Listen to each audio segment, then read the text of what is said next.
what happens when you have at your disposal the perfect mix of storyline, potential character development, mythological elements, American history from the Deep South, and a slew of potential game mechanics that might produce a amazing experience if done right, and you slap a logo of controversy and hire people who outwardly hate gamers to run your company. Well, apparently you get South of Midnight.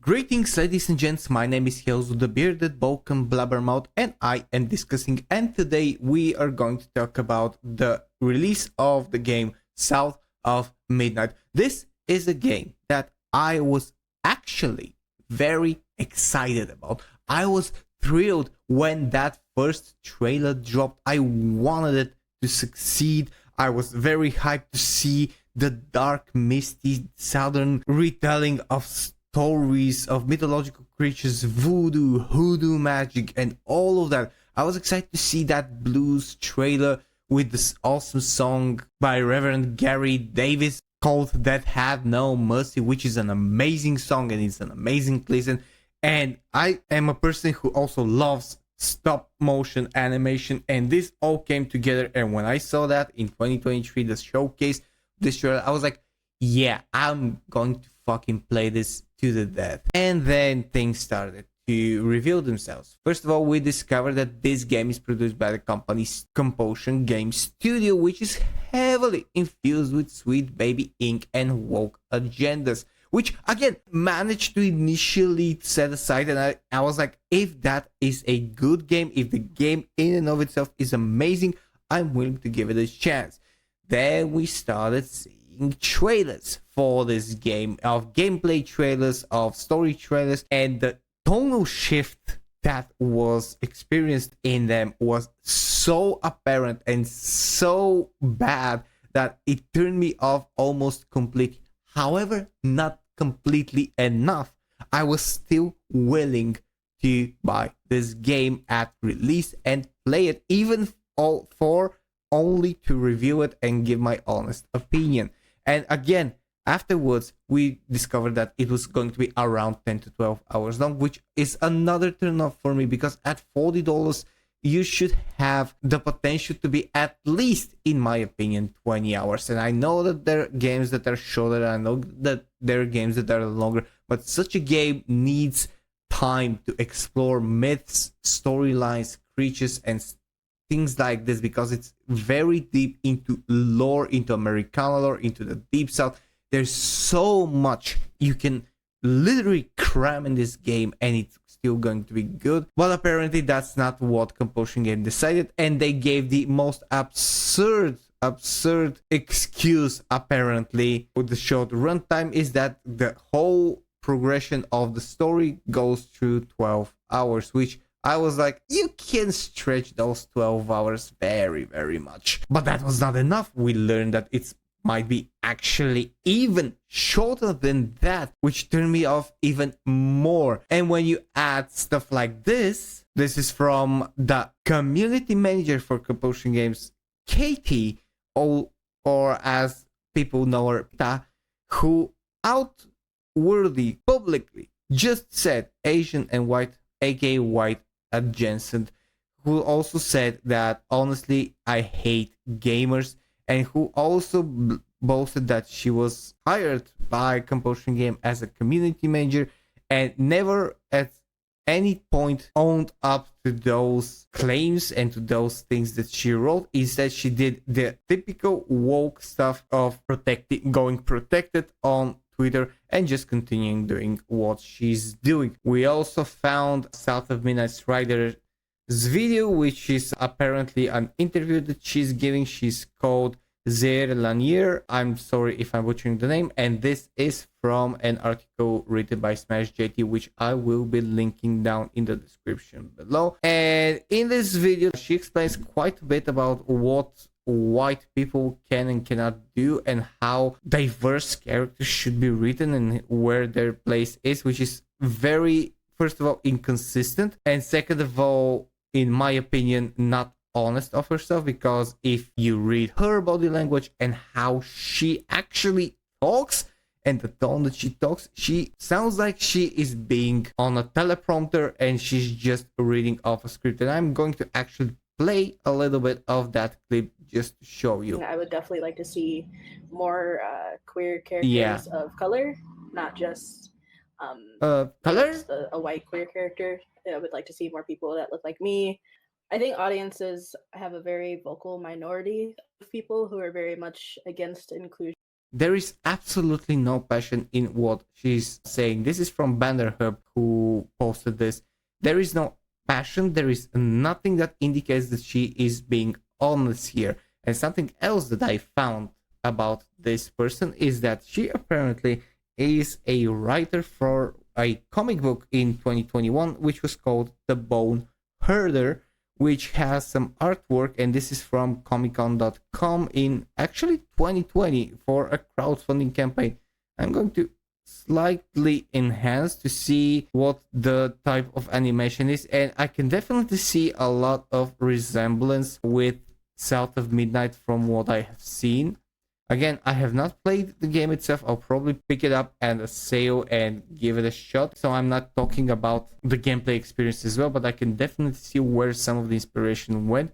And this writer also had some very nice words in very large quotations to say about what they are inspired by when writing. And she was asked, what are you most excited to show us in The Bone Herder? And I am excited for black people to be front and center in this comic. I was inspired by ancient African civilizations like Carthage and Kush.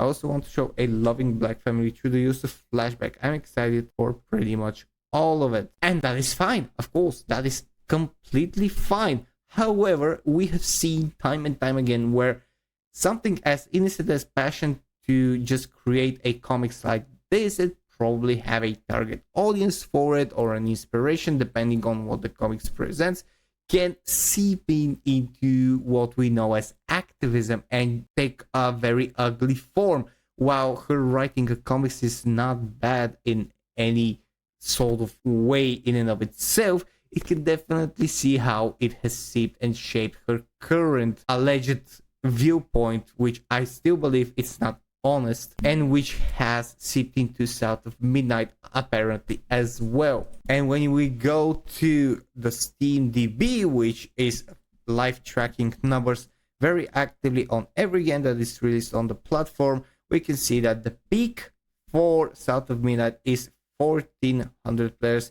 It was released yesterday, and it probably won't peak until the weekend, which is coincidentally another thing that I find weird. Why would you release a game on a Tuesday? I can understand remotely and partly releasing it on Thursday, even on a Wednesday, although it's still very stupid to me because most of the people are still either at school, work, or something else, and they don't consider weekday to be an active playing time. They wait for the weekend, and a person's psychology dictates that usually when they buy something, they want to play it immediately. And if they cannot play it immediately, they will not buy it at that point. So maybe we'll get a lot more people buying South of Midnight during the weekends.